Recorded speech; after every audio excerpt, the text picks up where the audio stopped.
O Eduardo Afonso traz um pouco do mercado do São Paulo, onde no momento tem muito mais gente saindo do que chegando. Edu! Fala, Plihal, meu amigo, como é que você tá? Que prazer imenso neste 25 de dezembro, dia de Natal, tá participando do Sport Center com você. Um Feliz Natal pra você, pra sua família, companheiro de tantos anos. Um abraço pro Rafa Marques, também um Feliz Natal a todos os familiares do Rafa e do Fã de Esportes que acompanha essa edição natalina do Sport Center. Tô aqui no CT da Barra Funda pra trazer informações do São Paulo, que vive dias tão agitados em férias, como tinha também dias agitados com a bola rolando no Campeonato Brasileiro.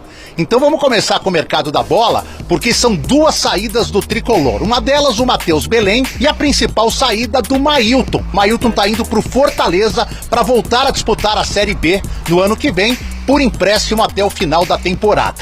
Essa saída do Mailton provoca duas situações que podem acontecer no futuro próximo.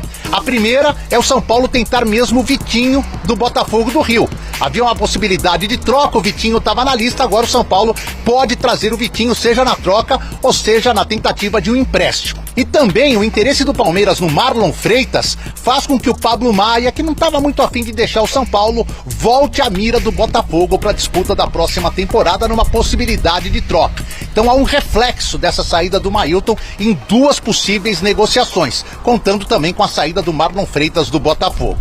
De mercado da bola tem o Carlos Coronel, goleiro do New York Red Bull, da MLS, que está sendo anunciado. São Paulo ainda não fez o anúncio oficial, mas já tem tudo certo com o goleiro de 28 anos, sem custo, que é o mais importante para o São Paulo, vem para ser aí o reserva do Rafael no gol do São Paulo. Goleiro experiente, já jogou pela seleção paraguaia, brasileiro naturalizado paraguaio, e deve se apresentar aqui no dia 2 de janeiro, quando começa a pré-temporada. É isso, Plihal. Grande sequência de programa para você. Um abraço mais uma vez, um grande Natal a todos que acompanham a ESPN. É estarrecedor ver o que o São Paulo virou. É estarrecedor ver como um clube saiu da posição de dominância que ele tinha. Em 15 anos, ele é um clube coadjuvante esportivamente e um clube protagonista em páginas policiais. Como que isso acontece? Como que isso vai acontecendo? Isso é um recado para outros clubes. Isso é um recado para outros clubes que hoje estão em posição de dominância. Continuem fazendo as coisas certas. Continuem não fazendo concessões. Continuem tocando o clube de forma responsável. Não permita uma coisa aqui para consertar lá na frente, porque depois você não vai conseguir consertar. É um exemplo. Isto é um exemplo. O São Paulo é um exemplo para todo mundo que está aí. Você pode, num estalar de dedos, e 15 anos parece muito pra gente no nosso dia a dia, mas historicamente 15 anos não são nada. Historicamente 15 anos não são nada. Então, assim, é uma lição para todo mundo.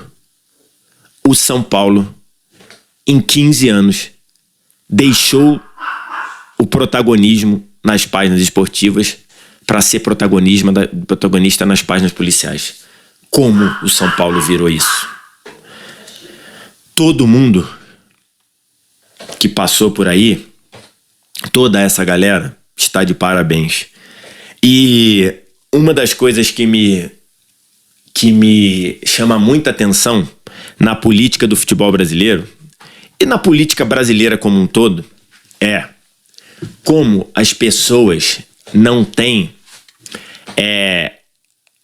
como as pessoas não fazem o mínimo, que é ter a coragem de se afastar.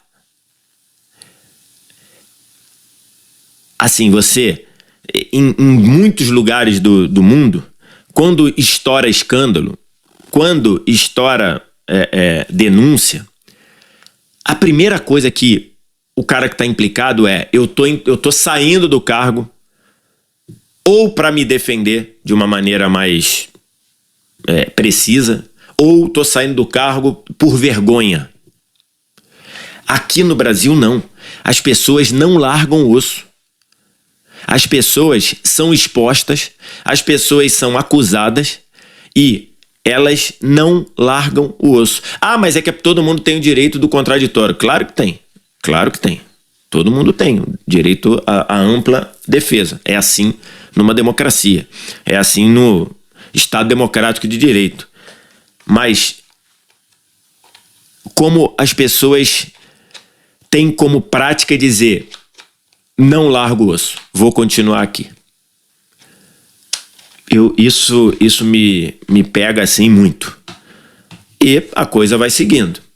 Não sei até quando, porque dentro da política do São Paulo está sendo estudado o impeachment, o afastamento do Júlio Casares, que chegou quando assumiu São Paulo lá em 21, chegou com um discurso de modernidade e tudo mais, e vai entregar um São Paulo muito pior do que ele achou. Vai entregar o São Paulo com 2 títulos, né? Ganhou o Campeonato Paulista e ganhou a Copa do Brasil, um antigo sonho de todo São Paulino, né? Mas do ponto de vista institucional, ele vai entregar um São Paulo pior do que ele encontrou. Então, assim, me chama muita atenção quando você é acusado e é denunciado, e não é uma denúncia não é uma denúncia assim fruto só de não, isso é o outro grupo político que está me acusando. Tanto não é que isso gerou 2 inquéritos na Polícia de São Paulo. Então, assim, eu termino esse vídeo me perguntando: como o São Paulo chegou a isso? Como o São Paulo foi atacado por dentro? Como o São Paulo foi implodido, né? Implosão, o que é a implosão? É você colocar cargas para você... Uma implosão de um prédio. Você coloca cargas internamente para o prédio ruir, né? O prédio desabar por dentro. O São Paulo foi implodido por pessoas que, em tese, amam o São Paulo. E a dúvida é: como o São Paulo Futebol Clube chegou a isso? Quero te ouvir. O que você acha? O que você pensa? Diz aqui embaixo nos comentários. Vamos comentar. Polícia Civil abre inquérito para investigar possível desvio de dinheiro no São Paulo, tá? O Departamento de Polícia de Proteção à Cidadania, DPPC, da Polícia Civil de São Paulo, abriu um inquérito nos últimos meses, esse inquérito já está rolando, para investigar um caso de possível desvio de dinheiro no São Paulo. Aí não é usar o camarote para ter vantagem, não. Aí é desvio de dinheiro mesmo. É a investigação, tá? Investigação. As investigações são conduzidas em segredo de justiça, mas em nota oficial, a Secretaria de Segurança Pública de São Paulo confirmou o inquérito em andamento. Essa também está em segredo de justiça. O máximo que a Secretaria pode dizer é o seguinte: está havendo inquérito para investigar coisas dentro do São Paulo. Ponto. E detalhes não posso oferecer porque está em segredo de justiça. O São Paulo, também em nota oficial, disse que não tem conhecimento de qualquer investigação da Polícia Civil em andamento. Isso aí entre aspas, tá? O clube se coloca à disposição para prestar todos os esclarecimentos necessários às autoridades caso seja formalmente citado.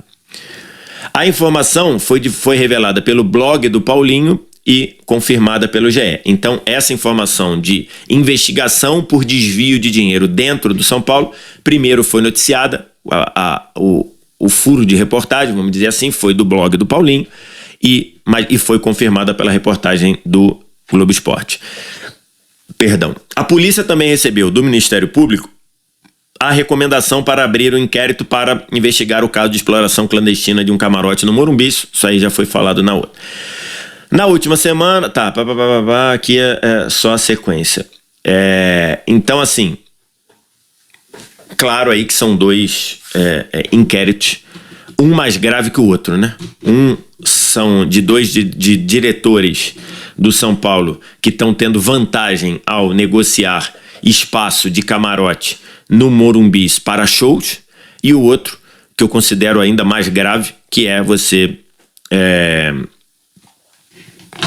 fazer um desvio de dinheiro. Tudo isso é investigação. Está num estágio de investigação, ou seja, a polícia vai investigar, vai apurar, vai ouvir pessoas, vai tentar recolher provas, vai tentar montar um inquérito para, a partir desse inquérito, tomar 2 decisões, né? Ou ele arquiva o inquérito e diz: investigamos e não achamos nada que pudesse que tivesse indícios de ser verdade, de ter uma irregularidade, de ter crime, ou ele pode pegar esse inquérito e oferecer denúncia ao Ministério Público, e aí o Ministério Público vai analisar e vai decidir também se leva o caso a julgamento ou arquiva o caso. Esse é o trâmite da justiça, do judiciário. A gente tem que esperar tudo o que está acontecendo, a gente tem que esperar as coisas acontecerem, mas é impressionante como em 15 anos o São Paulo saiu da condição de exemplo de clube no mundo, não é no Brasil. O São Paulo não era um exemplo de clube no Brasil. O São Paulo era um exemplo de clube no mundo. 15 anos atrás, se a gente pega ali no final da primeira década deste século, o São Paulo vinha na segunda metade da década campeão da Libertadores, campeão do mundo, campeão de Recopa, campeão tricampeão brasileiro, depois foi campeão da Sul-Americana. Um São Paulo com uma capacidade incrível de gerar receita, de fazer dinheiro, de ter lucro, de ter superávit. Em 15 anos, o São Paulo saiu desse clube exemplo mundial para um clube que é coadjuvante nas disputas esportivas, que tem uma dívida bilionária, um clube estrangulado financeiramente por dívidas de curto prazo, e para coroar, um clube que dividiu páginas esportivas com páginas, com assuntos, sendo chamado, sendo protagonista de páginas esportivas, quase sempre com protagonista de um jeito ruim, para ser protagonista de página policial. O que fizeram com São Paulo? O que fizeram com o clube que 15 anos atrás se autodenominou soberano? É um ponto até de reflexão, né? Você se autodenominar soberano foi bom para o São Paulo? O São Paulo enquanto instituição, e o São Paulo, quem faz o São Paulo instituição são as pessoas que estão dentro do São Paulo, né? Como qualquer clube, como qualquer empresa, as pessoas que estavam dentro do São Paulo, que tiveram a ideia de autodenominar o São Paulo de soberano, para mim, na minha visão, aí essa parte é opinião, uma coisa muito de uma soberba incrível. O São Paulo saiu de soberano para ser coadjuvante na disputa esportiva e protagonista nas páginas policiais. O que fizeram com o São Paulo Futebol Clube é impressionante. É lógico que a gente tem que citar a vida política do São Paulo, que é um dos clubes mais de uma vida política mais intensa, e aí é pro lado negativo, né? Porque você ter um clube com uma política muito viva, muito intensa, pode ser bom se todo mundo ali, até havendo a disputa política, tiver o mínimo de senso, o mínimo de pensamento para fazer o clube melhorar, o clube evoluir, que parece não ser o caso do São Paulo. Parece que todos que estão na vida política do São Paulo e que em tese têm uma coisa em comum, que é o amor pelo São Paulo, parece que todos ali vão para seguinte pensamento: quanto pior pro lado de lá, melhor. E quando você trabalha com quanto pior, melhor, dentro da vida política de um clube, e isso que eu tô falando não é só para clube, mas tudo bem, quando a lógica vigente é quanto pior pro lado que não é o meu melhor, você tem meio caminho andado para falência, meio caminho andado para você levar para a ruína o objeto em comum que os dois lados políticos, ou 3 ou 4, não sei quantas correntes políticas tem no São Paulo, o que é em comum, que é o amor pelo São Paulo, ou supostamente é o que une todo mundo, que é o amor pelo São Paulo. Então, é estarrecedor ver o que o São Paulo virou. O São Paulo deixou de ser relevante dentro do campo, o São Paulo deixou de ser uma referência para assuntos de departamento médico, vinha jogador de tudo que é lugar do mundo para se recuperar no São Paulo. Esse era o local onde o São Paulo estava inserido no mundo do futebol. O São Paulo era tão referência em medicina esportiva que vinha gente de tudo que é lugar do mundo para se cuidar, para se curar no São Paulo. Hoje o São Paulo não consegue botar o seu time em campo por razões médicas. O São Paulo era o time que liderava e que era o time apontado como time a ser batido em tudo que ele entrava, em tudo que era disputa. Virou irrelevante, virou coadjuvante nos últimos anos no futebol brasileiro. Não é coincidência que em 2025 a final da Copa Libertadores da América coroaria o primeiro tetracampeão brasileiro da competição. E se você volta em 2006, falei sobre isso aqui num vídeo. Se você volta em 2006 e diz, o Brasil vai ter um tetracampeão da Copa Libertadores, quem vai ser? Se você perguntasse, 95% diria que era o São Paulo. E não foi o São Paulo o primeiro tetracampeão. A decisão era Palmeiras e Flamengo, um dos dois seria o tetracampeão.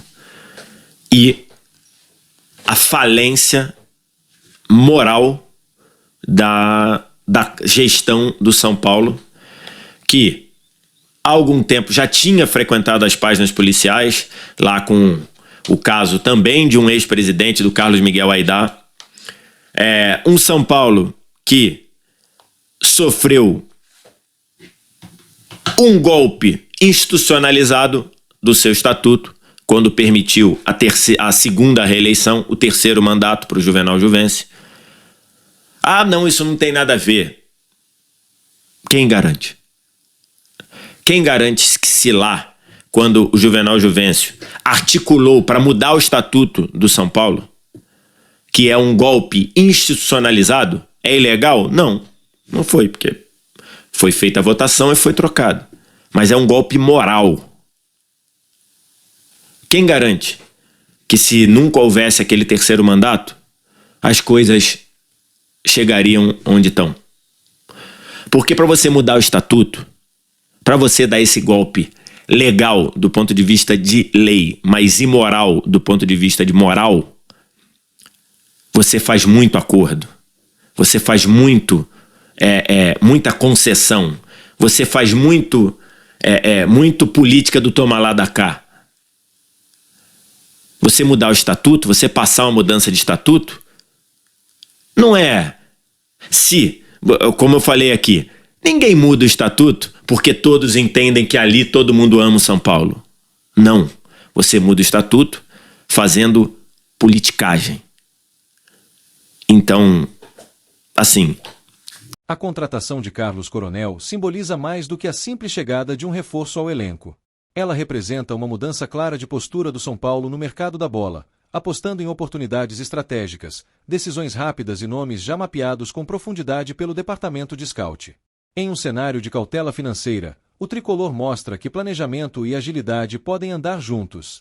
Internamente, a avaliação é de que o clube conseguiu resolver uma lacuna importante sem gerar desgaste no orçamento e sem prolongar negociações que, muitas vezes, se arrastam por semanas. A rapidez do acordo surpreendeu até mesmo membros do staff do jogador, reforçando a leitura de que houve alinhamento total entre desejo do atleta e necessidade do clube. Para a comissão técnica, Coronel chega pronto. Não se trata de uma aposta para o futuro distante, mas de um goleiro experiente, rodado internacionalmente, acostumado à pressão e preparado para assumir a meta sempre que for exigido. Sua presença eleva o nível da concorrência interna e oferece maior segurança ao elenco em uma temporada que promete calendário cheio e desafios decisivos. O histórico recente do São Paulo mostrou o quanto a posição de goleiro pode ser determinante ao longo do ano. Ter uma reposição confiável, com perfil competitivo e mentalidade vencedora, era uma prioridade silenciosa, tratada com discrição nos bastidores. A diretoria acreditava que esse movimento precisava ser certeiro, e a escolha por Coronel reflete exatamente isso.